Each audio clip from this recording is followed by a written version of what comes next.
हीरे माणिक मोती बरसें, ये तत्व ज्ञान रूपी सत साधना रूपी अमृत हम बरसा रहे हैं, मोती बरसा रहे हैं।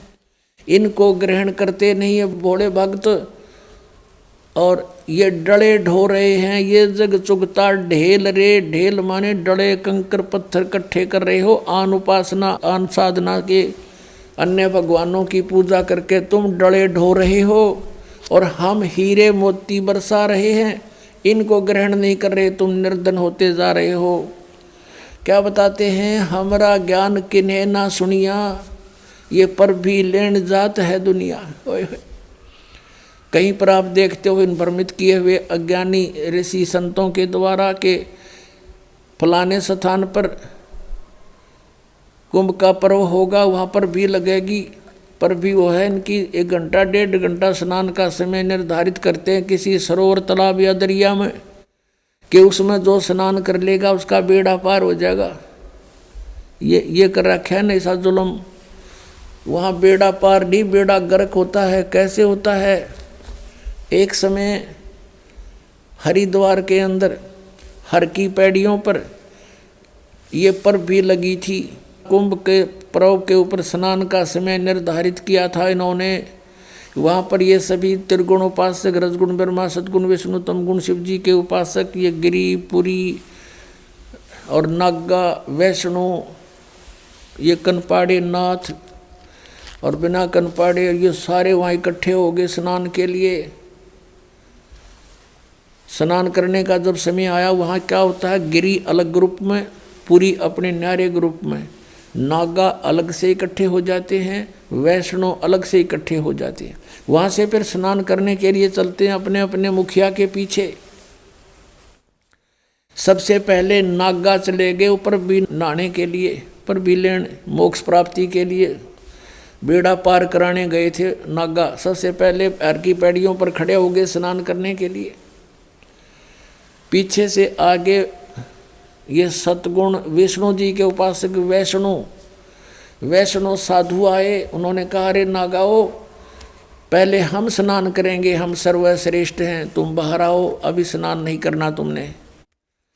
वो तैयारी पकड़ रहे थे स्नान करने की। नागा कहने लगे, नहीं, हम सर्वश्रेष्ठ, हम त्यागी और बैरागी हैं, हम कोई वस्त्र तक भी नहीं स्तन पर रखते, हमको नी इच्छा फिरते हैं, हम सर्वश्रेष्ठ हैं, हम प्रथम स्नान करेंगे।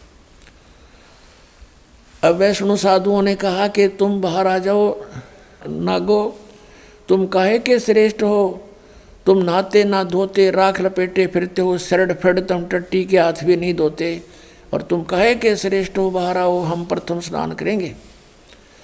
इस बात का दुख माना उन्होंने नागाओं ने, और दोनों आपस में झगड़ा शुरू हो गया। वैष्णो साधुओं का, सतगुण विष्णु के उपासकों का, और तमगुण शिव जी के उपासक नागाओं का आपस में लठ बाज गया, झगड़ा हो गया।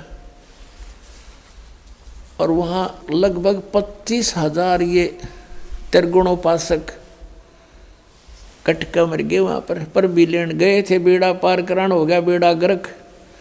तो यहाँ परमात्मा कहते हैं, तीर तुपक तलवार कटारी, जमदड़ जोर बदावे हैं, हर पैड़ी हर हेत न जाण्या, वाजा करद चलावे हैं, काटे शीस नहीं दल करुणा, ये जग में साध कमावे हैं, और जो जन इनके दर्शन को जावे, उनको भी नरक पठावे हैं। काटे शीस नहीं दल करुणा, और ये जग में संत कमावे हैं, हर पैड़ी हर हेत नहीं जाना, वाजा तेग चलावे हैं। हर की पैड़ी कहें, भगवान का स्थान कहो, भगवान की छाती पर ये कुकर्म कर दिया, 25,000 कटका मर गए। लेली पर भी टिंडे वहाँ पर, ये है इनके तीर्थ स्थान नहाने के। और किसी को मना करता है तो इन्होंने कहा, हमारी तो भावनाओं को ठेस पहुँचा दिया। अरे ये कोई भावना हुई? अब जैसे कोई बालक, कोई बिजली का तार टूटा पड़ा है, उसमें स्पार्किंग हो रही है, बच्चा उसको आतिशबाजी जानकर पकड़ने जा रहा है, और कोई बुद्धिमान व्यक्ति उसको देख रहा है, उसको भागकर उठाकर उस बच्चे को उसकी जान बचा देता है। बच्चा रोता है क्योंकि उसकी भावनाओं को ठेस पहुंचा है। वो तो उसको पकड़ना चाहता था और उसको पता था उस भद्र पुरुष को कि ये मर जाएगा, तो उसकी भावनाओं को वहाँ ठेस पहुँचाना अनिवार्य था। तो इस दास का उद्देश्य यही है, इसको अगर तुम ठेस मानते हो तो ठेस सही, पर तुम्हारी जान बचेगी ना, सारी बिरान मट्टी होगी आपकी, क्योंकि शास्त्र विरुद्ध साधना करके